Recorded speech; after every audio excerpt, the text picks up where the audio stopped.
5장에서 5장, 6장, 7장 산상수훈, 그러니까 예배에 보면 설교 부분이라고 할 수 있죠. 설교를 통해서 정말 큰 은혜의 말씀을 받았어요. 감동을 받고 그 말씀이 막 우리 안에 들어와서 정말 하나님의 임재 안에서 하나님의 뜻대로 하나님이 내 안에서 역사하는 그런 삶을 살아야 되겠다. 은혜를 받고 난 다음에 이제 8장, 9장은 하나님의 예수님의 능력이 나타납니다.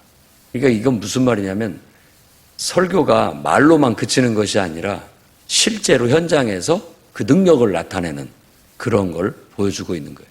그러니까 우리가 예배를 드리면 이제 막 하나님의 말씀을 듣고 은혜를 받았어요. 그리고 난 다음에 막 가가지고 예수 이름으로 기도했더니 병든 자가 낫고 귀신이 떠나가고 역사가 일어나는 걸 말하는 거예요. 그러니까 우리는 이 이미지를 머릿속에 이렇게 새겨야 됩니다.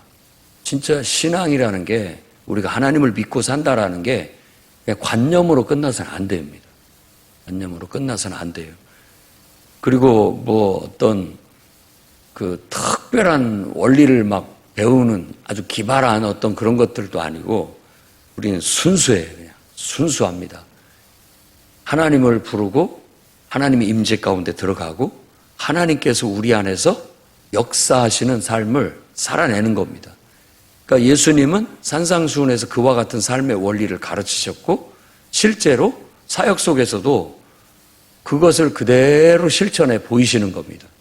그래서 산에서 내려오셨다고 한다면 강단에서 내려와서 은혜가 필요한 자에게, 병 고침이 필요한 자에게, 그러니까 은혜가 필요한 자에게, 어떤 도움이 필요한 자에게 다가가셔서 한 사람 한 사람을 지금 안수 기도하듯이 해결해 주고 있는 거예요. 맨 먼저 하나님 예수께서 만난 사람은 바로 이 나병 환자라고 번역된 사람입니다. 이 나병 환자라고 나와 있는 이 번역은 이제 레위기서 말씀을 봤을 때는 다른 게 아니라 악성 피부병을 말하는 거예요. 그러니까 나병도 우리가 보통 한센병이라고 하는데 뭐 문둥병이라고 옛날에 많이 했잖아요. 이렇게 병이 걸리면 피부가 괴사해서 몸이 이렇게 마디마디가 문드러진다고 해서 문둥병자라고 그렇게 불렀던 겁니다. 그러니까 무시무시한 피부병인데 이 얘기는 전염성이 있다라는 거예요. 전염성이 있다라는 것은 격리된다는 거고 사람들하고 어울릴 수 없다라는 거예요. 완전히 격리돼서 별도로 산다는 겁니다. 그러니까 이건 저주스러운 그런 병이에요.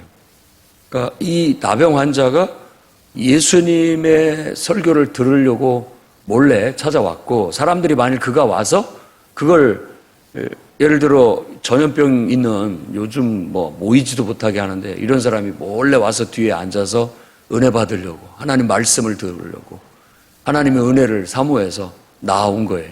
만일 그거 알았다면 당장 쫓아냈을 겁니다. 가까이도 못하게 하고 들어오지도 못하게 했을 거라고요. 근데 감출 거 감추고 이렇게 몰래 와서 듣고 또 사람들 가까이도 못 오니까 멀찍하게 해서 듣고 있다가 정말 그 말씀의 은혜를 받고 그 예수님 앞에 간절히 기도를 간구를 하는 겁니다. 주님, 원하시면 저를 깨끗게 하실 수 있습니다. 이렇게 고백을 하는 거예요. 이 원하시면이라는 단어를 썼다는 것에 우리가 집중을 해야 됩니다. 이게 뭐냐면 은혜 받았다라는 거죠. 예수님의 산상의 가르침의 말씀을 충분히 이해했고 깨달았다라는 걸 이 말씀 속에 알 수 있는 거예요. 그래서 내 마음, 내가 치료받기를 원하지만 내 욕심이 아니라 내 바람이 아니라 주님께서 그렇게 하기를 원하신다면 해주십시오. 그러니까 하나님의 임재 속에서 내 자신을 맡기고 하나님이 내 속에서 역사할 수 있도록 나를 드리겠습니다. 고치시는 것도 주님의 뜻이고 그냥 고치지 않으시는 것도 당신의 뜻이니 당신 뜻대로 해주십시오 라고 했을 때 예수께서 아무도 가까이 하지 않고 격리하고 멀찍이 하는 그 전염성을 갖고 있는 피부병 환자를 손을 대셔요. 손을 대시는 겁니다. 그건 그냥 할 수 없는 일이죠. 그 병자에게 오히려 전염될 수도 있는 것을 손을 대시고서 내가 원하노니 깨끗함을 받으라 할 때 깨끗이 낫게 되었다라는 겁니다. 이게 바로 그냥 강단에서 설교만 하는 것으로 끝나는 게 아니라 그 설교 내용이 실제 터치를 통해서 그 사람에게 그냥 능력으로 나타나는 거죠. 실제로. 그래서 우리가 설교하고 강단 초청을 하고 기도를 하는 겁니다. 말씀이 실제가 돼서 능력이 돼서 그게 변화를 일으키고 그게 능력이 돼서 어떤 하나님의 역사가 나타나고 하나님의 영광이 드러나는 거죠. 그래서 예배는 예배당에서만 드리는 것만도 아닙니다. 여기서 은혜를 받았다면 그 은혜가 내 삶의 예배로 이어지는 거죠. 그 말씀이 내 삶이 되는 거예요. 삶 속에 내가 살아가는 삶 속에 하나님의 임재를 구하고 그 속에서 하나님 나를 통해서 일하시고 역사하소서. 여러분, 우리가 하나님 앞에 자만하면 안 됩니다. 우리에게 있어서 가장 큰 축복은 하나님께 쓰임받는 거예요. 주님의 도구로 쓰여지는 거예요. 내가 뭔가를 주님을 위해서 할 수 있다라는 것은 자만입니다. 내가 하나님 이렇게 해드릴게요. 다 좋은 말이고 하나님께서 이렇게 봤을 때 기쁘게 여겨주실 수 있는 것이지만 성숙한 신앙은 그저 내가 주님을 위해서 쓰여질 수 있다면 그게 영광이고 축복일 뿐입니다. 사용해 주십시오. 이게 정말 산상 설교를 들은 예수님의 설교를 듣고 은혜 받은 사람의 깨달음이고 그에 대한 신앙의 고백이 돼야 하고 반응이 돼야 된다라고 볼 수 있다는 겁니다. 그래서 깨끗이 나았으니까 이제 떳떳하게 레위기 말씀 그 모세 율법대로 가서 제사장에게 보여라. 깨끗이 나았다라는 거 인정받고 이 삶을 회복해라. 삶으로 돌아가라. 얼마나 기쁘겠습니까? 이게 바로 말씀의 능력이고 신앙의 능력이죠. 우리 삶의 그런 체험과 역사가 반복적으로 이루어져 나가야 되는 겁니다. 예배는 예배로 그치지 않고 예배가 여러분에게 적용되고 능력이 나타날 수 있다.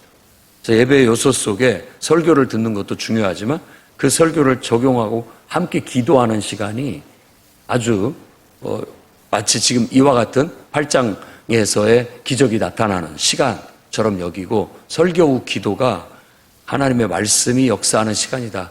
이렇게 여기면 더 여러분에게 은혜가 될 수 있으리라 믿습니다. 두 번째 기적은 백부장입니다. 이 사람은 로마의 군인이었어요. 그래서 이 복음서에 그리고 또 구약성경에도 나아만 장군이라는 나아만의 믿음을 보여줬는데 이 로마의 백부장의 믿음을 어떤 이스라엘의 믿음보다 더 훌륭한 믿음으로 치하를 합니다. 그러면서 정작 이방인들은 하나님의 은혜를 받게 되겠지만 이 유대인들은 오히려 그 은혜에서 뒤처지게 될 것이다라는, 처음 된 자는 나중되고 나중된 자 처음 된다라고 하면서 유대인들의 정작 믿음이 더 신실치 못한 것에 대한 얘기를 하는 겁니다. 이제 저도 어제 다니엘 이제 기도회가 시작된다고 해서 같이 하는 교회들 모여서 집회하는데 가서 그 목사님 통해서 은혜를 받고 왔는데 그 말씀이 그런 예화를 하는데 우습기도 하고 뭐 은혜가 되더라고요. 하나님께서는 이렇게 신앙이 어린 이제 교회 나와서 은혜 받은 지 얼마 안 된 막 은혜 받은 그 사람들의 기도를 더 잘 들어주신다는 거예요. 오래된 신자들보다. 그래서 나름대로 일리가 있다. 이렇게 이제 저도 아멘 하고 이렇게 얘기를 했는데 그분이 하시는 말씀이 왜 잘 들어주느냐, 그걸 아느냐. 그래서 왜 그럴까요? 그런 생각을 해봤는데 그분의 말씀이 그렇습니다. 새신자는 하나님 앞에 나 이 기도 안 들어주면 다음 주부터 안 나옵니다. 그거 무서워서 얼른 들어주신다는 거예요. 우스갯소리지만 그 속에 저는 진리가 있다고 생각합니다. 오히려 순수한 사람이 더 하나님의 은혜를 잘 받고요. 능력도 더 잘 나타나요. 기도 응답도 더 빠릅니다. 오히려 머리가 굵어지고 여러 가지 것들이 많이 거추장스러운 사람들이 더 어려운 거예요. 그러니까 우리도 평생 살찔까 봐 자꾸 살 빼기 위해서 노력하듯이 믿음이 오래된 사람들은 자기 관리가 필요한 거예요. 건강을 위해서. 자꾸 헛된 살들이 찌지 않도록 덜어내지 않으면 순수함을 지킬 수가 없습니다. 유대인들의 모습들을 이 복음서에서는 그런 모습, 갈아엎어야 될 오래된 묵은 신앙으로 많이 묘사를 해요. 그러니까 우리도 그런 데서 좀 은혜를 받아야 됩니다. 제가 볼 때 이 백부장도 산상설교를 듣고 은혜를 받은 사람이라고 생각됩니다. 은혜를 받았기 때문에 이런 반응이 나오는 거예요. 제 하인이 있는데 와서 좀 고쳐주십시오. 내 하인이 중풍병으로 고생하는데 참아 못 보겠습니다. 그러니까 아니 이방인 군인이면 로마 군인이면 그 당시 때 우리 일제시대 때 일본 순사 같은 그런 느낌 아닙니까? 근데 그가 와서 예배를 참석하고 말씀을 듣고 은혜를 받고 와서 그렇게 얘기하니까 내가 와서 고쳐주겠다 그랬더니 이 백부장이 한술 더 떠는 거예요. 아니 어떻게 선생님 같은 귀한 분께서 누추한 우리 집까지 또 부대까지 오시겠습니까? 말씀만 하십시오. 저도 명령만 내리면 부하들이 다 알아서 합니다. 이런 믿음을 보여요. 그걸 보고 예수님께서 이스라엘 중에 어떤 사람한테도 이만한 믿음을 찾아보지 못했다. 그만큼 예수님을 존중하고 그분의 권위나 말씀을 인정하고 있다는 것을 말하는 거예요. 많은 사람들이 예수님을 볼 때 저거 도대체 어떤 인간이야? 말이나 제대로 하나? 설교나 제대로 하나? 그러니까 침례 요한이 세례를 주고 있을 때 바리새인과 서기관들이 그를 찾아왔는데 그를 향해서 독사의 자식들아 말한 이유가 뭐냐? 이건 은혜 받으러 온 게 아니에요. 그 사람들이 침례 요한이 뭔 짓 하나 이렇게 지켜보고 분석하려고 온 거예요. 많은 사람들이 교회를 설교를 분석하거나 교회를 분석하거나 목회자를 분석하거나 이런 눈으로 이렇게 보는데 이 백부장은 그게 아니라는 거예요. 이방인인데도 불구하고 순수한 마음으로 하나님을 향하고 하나님 말씀을 전하고 또 하나님의 능력을 나타내는 주의 일꾼을 이제 순수하게 본다면 아주 귀하게 보고 하나님처럼 대하고 있다. 산상수훈 가르친 그대로잖아요. 내가 대접을 받고자 하는 대로 남을 대접해라. 너희가 헤아리는 그 헤아림으로 똑같이 헤아림을 받을 것이다. 이 백부장이 예수님을 하나님 말씀을 전하고 하나님의 역사를 이루는 주의 종을 굉장히 존대하니까 예수님께서도 그를 인정해주고 존대해 주시는 거예요. 예수님께서 말씀하시자 내 믿음대로 되라 말씀하시자 그 즉시 그 하인이 나았다라고 얘기합니다. 자, 이제 두 사람을 어떻게 보면 하나님께서 해결해 주셨죠. 예수님께서 안수하시면서 다니면서 세 번째는 베드로의 집에 들어가서 베드로의 장모를 열병을 고치십니다. 그러니까 가버나움이라는 곳에 예수님께서 이제 기거를 방을 얻으시고 거기에서 지내셨고 거기에서 제자들을 이미 넷을 부른 걸 알 수 있죠. 베드로와 안드레, 요한과 야고보. 베드로의 집을 신방 간 거죠. 베드로의 집을 신방 갔어요. 갔더니 거기에 장모님이 계시는데 열병을 앓고 누워있어요. 그러니까 예수님께서 가셔서 이렇게 손을 대고 기도하자 즉시 열이 떨어져서 깨끗이 나은 거예요. 그 다음에 이게 중요한 겁니다. 그 장모는 병이 낫고 바로 그 즉시 은혜를 받았으니까 수종 들었다라고 얘기하는 거예요. 이제 봉사하기 시작했다라는 거죠. 그래서 보이지 않지만 이 복음서에는 정말 믿음을 가진 여인들의 그 시대에도 여인들은 이렇게 좀 약간 사회적으로 이렇게 좀 가려져 있는 그 시대에도 그 여인들이 보이지 않게 믿음으로 정말 하나님의 일을 하는데 많이 뒷받침을 했다라는 걸 보여주고 있는 거예요. 그러니까 베드로, 안드레, 요한, 야고보 이런 남자들은 이름도 밝히면서 이렇게 표면에 나타내지만 여인들은 표면에 이름도 없고 나타내지 않지만 정말 누구 못지않게 정말 예수님의 제자들 못지않게 주를 위해서 일했다라는 걸 볼 수 있어요. 그래서 즉시 그는 예수님을 수종들었어요. 우리도 은혜를 받으면 반응이 있어야 됩니다. 반응이. 은혜를 받았으니까 나도 주님이 하시는 그런 일 내가 돕겠습니다. 그래서 동참하겠습니다. 뭐라도 내가 거들겠습니다. 이런 게 이제 수종을 드는 거죠. 예수님이 사역을 하는데 표면적으로 나타나 있지 않지만 그분이 돌아다니시는데 여러 가지 것들이 필요합니다. 경비도 필요하고 먹어야 되고 또 여러 가지 것들이 필요하죠. 그런 것들을 다 이런 보이지 않는 손들이 해결을 해 주시는 거예요. 엘리야에게 까마귀가 떡과 물을 갖다 날라줬다라는 그 까마귀라는 표현은 익명의 헌신자들을 말하는 겁니다. 드러내지 않은 익명의 헌신자들이 다 알게 모르게 공급해줘서 주의 종을 섬겼다라는 것들을 말하고 있는 것이죠. 그럴 때 더 큰 역사를 이루었는데 많은 사람이 그 집에 찾아와서 병든 자들, 귀신 들린 자들 찾아왔을 때 예수님께서 이미 해가 저물었는데도 불구하고 계속 그 사람들을 만나주시고 그들을 치유하시고 해결해 주셨다라고 말하는 겁니다.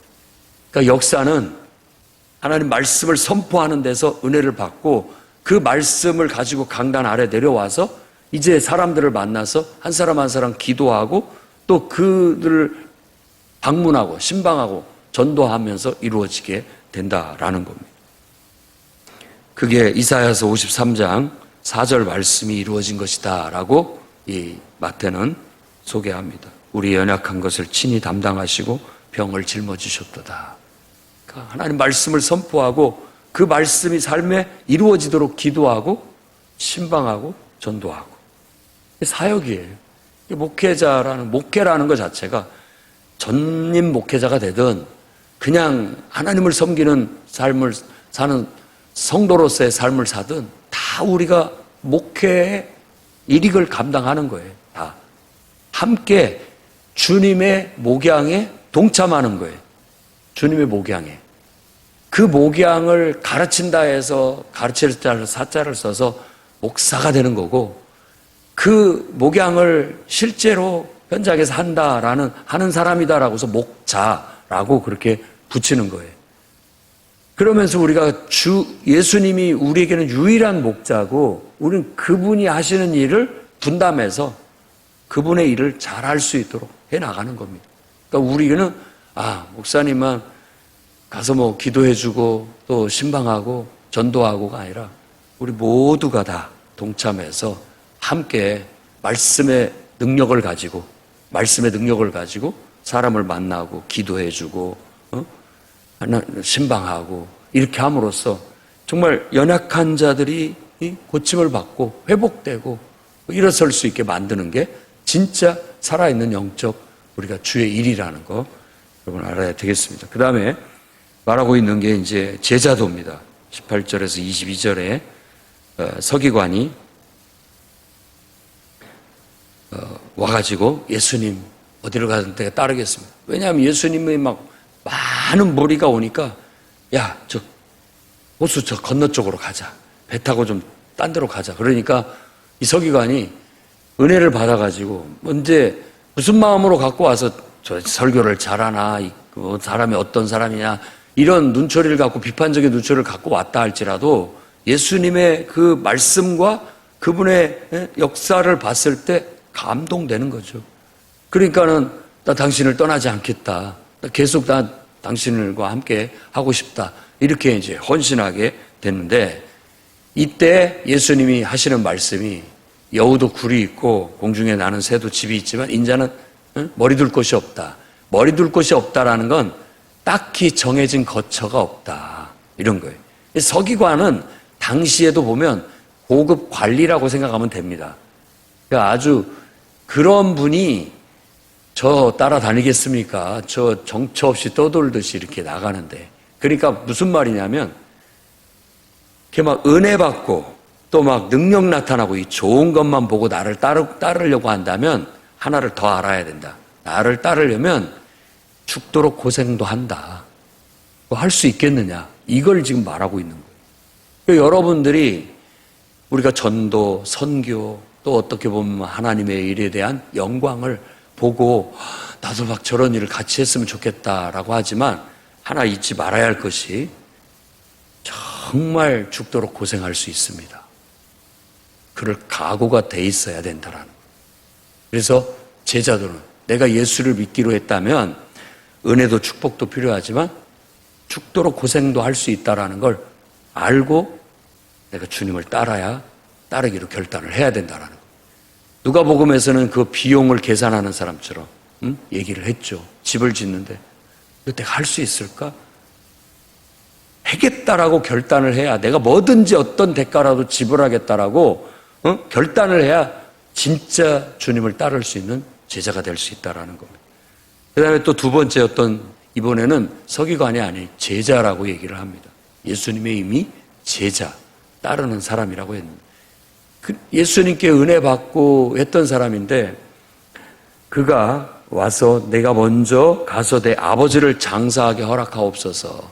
이 말을 일단 얄팍하게 해석을 하면 지금 아버지가 돌아가셨나? 빨리 가서 장례 치르고 온다는 말인가?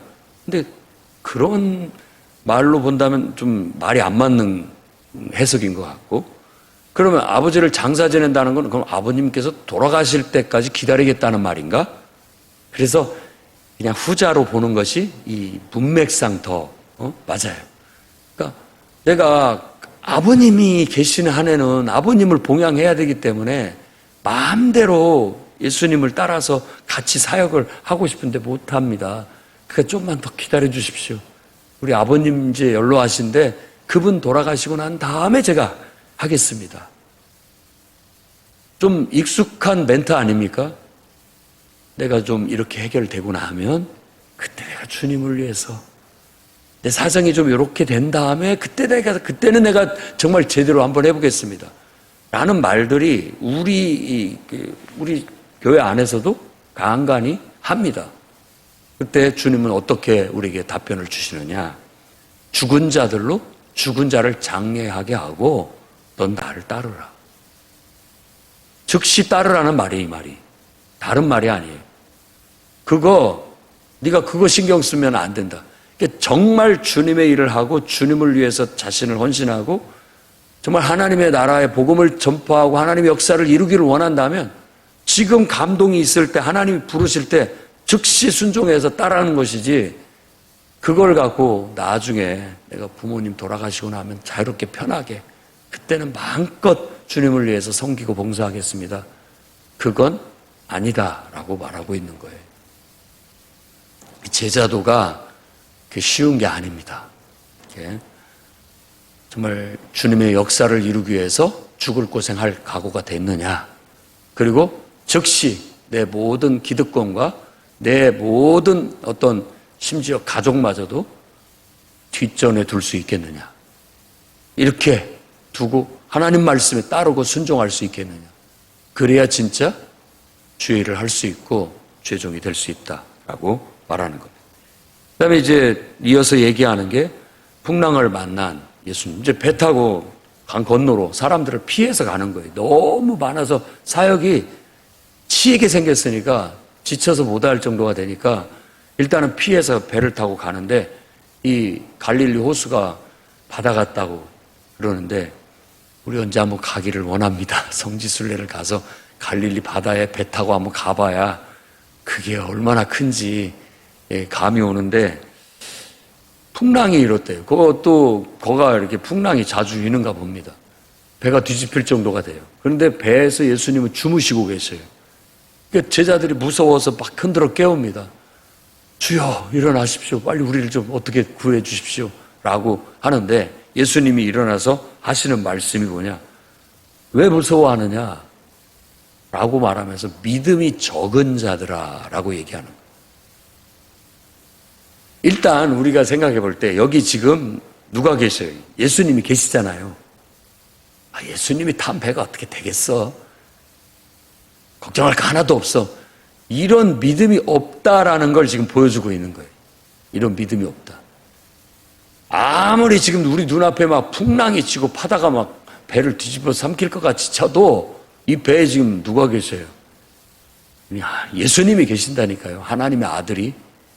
인간이 되어 이 땅에 오신 하나님의 아들이 계시는 거예요. 근데 뭔 걱정입니까? 뭐가 두렵습니까? 괜찮아. 예수님이 계신데 뭐가 문제야? 이런 믿음을 갖기를 지금 이 이야기를 통해서 우리에게 교훈하고 있는 겁니다. 그래서 믿음이 적은 자들아 라고 하고 예수님이 단 한마디 말씀으로 바람과 바다를 꾸짖어. 너희는 바람, 너희는 파도 그만 잔잔해라 하니까 잔잔하게 됐다라고 말하고 있고, 제자들은 이분이 도대체 누군데 바람과 바다가 잔잔케 되는가라고 그렇게 질문을 던지는데, 그게 바로 우리의 질문이에요.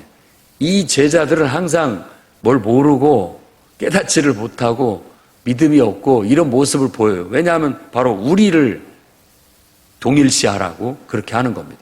그러면 내가 그런 사람이에요. 그런데 이 말을 통해서 예수님은 바람과 바다를 잔잔케 하시는 분은 구약 성경에 여호와 하나님밖에 없어요. 하나님께서 발로 밟고 그 모든 걸 통제할 수 있다라는 거거든요. 이분은 하나님의 능력을 갖고 있구나. 이렇게 믿음을 갖게 하는 거죠. 그러니까 우리가 실제로 그것을 경험하고 그런 분이 내 안에 계시고 나와 함께하고 계시고 나의 주인이 되신 분이라는 걸 한다면 여러분, 든든함과 평안함, 그게 믿음입니다. 든든함과 평안함, 자신감, 이게 나로부터 나온 자신감이 아니에요. 하나님이 내 안에 계시기 때문에 생기는 그 당당함과 그 자신감이 있다라는 것이죠. 그걸 우리가 가져야 돼요. 그래야 우리가 이 험한 세상을, 풍파를, 어지간한 시험거리들이 우리에게 닥쳐와도 이겨나갈 수가 있습니다. 그 다음에 한 사례는 좀 부정적인 사례예요. 예수께서 가다라 지방으로 갔는데 거기에 귀신 들린 사람 두 사람이 있다라고, 둘이 있다고 그래요. 근데 무덤 사이에 있어요. 근데 예수님께서 그 길을 지나가셔야 돼요. 근데 지나가는데 이 귀신 들린 자가 와가지고 그의 인격이 아니죠. 귀신의 인격이 말하기를 우리가 당신과 무슨 상관이 있습니까? 때도 되지 않았는데 벌써 우리를 괴롭게 하시려고 오셨습니까? 라고 그렇게 얘기해요. 이 말을 기억해야 됩니다. 우리가 당신과 무슨 상관이 있습니까? 라는 거예요. 그런데 예수님께서 정말 이 땅에 오셔서 그분이 하나님의 이름과 그분의 위엄과 권세로 가는데 귀신이 굴복할 수밖에 없죠. 벗어날 수밖에 없죠. 이미 예수님과 눈이 맞았다라는 것은 귀신은 더 이상 그들 속에 있을 수 없다라는 거예요. 그분은 그런 위엄과 권세를 가지고 있는 거예요. 그래서 막 그분에게 따지고 달려들고 했지만 결국은 자기들이 쫓겨나갈 수밖에 없다는 걸 알고 돼지떼에게라도 들어가게 해주십시오 라고 해서 허락해서 돼지떼에게 들어가서 돼지떼들이 물속에, 갈릴리 호수 근처니까 물속에 들어가서 그냥 다 몰사해서 죽어버린 거예요. 돼지떼를 치던 사람들이 그 사실을 동네에 가서 알렸습니다. 그때 사람들이 몰려와서 예수님 앞에 왔습니다. 그리고 그들이 하는 말이 우리를 떠나주십시오 라는 겁니다. 왜 그들은 예수님을 제발 좀 떠나주십시오 라고 했을까? 그건 예수님이 그들에게 찾아오시는 것이 은혜요, 축복이라고 생각을 못했던 거예요. 깨닫지를 못했던 거예요. 왜? 돼지떼를 쳐서 먹고 사는 사람들인데 돼지떼가 다 몰사해 죽었으니까 재산상에 큰 손해를 끼치는 거죠. 어떤 면에서 예수를 믿게 되면 여러분 큰 손해를 봅니다. 왜냐하면 이 돼지 떼는 구약 성경의 모세 율법에 의하면 돼지는 부정한 짐승이에요. 가까이 하지도 말고 먹지도 말아야 할 짐승인데 왜 가다라 지방 사람들은 돼지를 치고 살고 있는가? 어떻게 보면 자세한 건 저도 잘 모르겠습니다만은 이 말씀에 그냥 순수하게 묵상을 해보면 그들은 먹고 살기 위해서 부정한 짐승 돼지를 키운 것이고 아마 그 돼지들은 유대인들은 안 먹으니까 로마 군인이나 군대에 납품을 해서 먹고 살았을지도 모르겠습니다. 그런데 그 부정한 것을 예수님이 가니까 부정한 귀신, 더러운 귀신이 쫓겨나가듯이 이 부정한 일들도 부정한 직업도 부정한 일도 다 없애버린 거예요. 그런데 실제 우리 삶에 있어서는 큰 손실이죠. 손해죠. 그러니까 이거 예수 믿다가 쫄딱 망하게 생겼네. 이런 생각이 인간적으로 든 거죠. 산상수훈의 말씀을 적용해 보세요. 하나님의 뜻을 분별하고 판단해서 하나님 말씀을 따라 살아야 되는데 육신적으로 생각해서 육신적인 일을 하면서 그게 죄라고 생각지도 않으면서 살아가고 있는데 그 모든 것들이 다 제거됐을 때 그 사람들이 영적으로 깨달아서 그동안 우리가 잘못 살은 것에 대한 하나님이 이제 심판을 내리신 거구나. 이제부터는 완전히 변화돼서 다 청산하고 다시 정말 하나님 백성답게 좀 살아보자 라고 해야 되는데 그게 아니라 인간적으로 생각해서 그런 예수님은 저는 싫습니다. 안 믿겠습니다. 떠나버리게 되는 것이죠. 그러니까 은혜 받은 사람에서부터 시작해서 전혀 은혜 받지 못한 사람까지 보여주는 겁니다. 은혜 받지 못한 사람은 하나님의 은혜도 저주로 생각을 하는 거예요. 하나님의 축복도 저주가 되는 거예요. 그러니 받을 자격이 없는 거죠. 그래서 그들은 예수님을 영접하지 못하게 됐다라는 겁니다. 여러분들은 정말 은혜 받은 사람들이 돼서 정말 이 나병 환자처럼 원하시면 저를 깨끗게 하실 수 있겠습니다. 주님 뜻이라면 주님 마음대로 역사해 주십시오. 마음대로 내 아를 통해서 일하십시오. 하나님 사용해 주십시오. 그쵸, 말씀만 하십시오. 저뿐만 아니라 말씀만 하시면 뭐든지 다 하겠습니다 하는 백부장의 그런 믿음의 고백.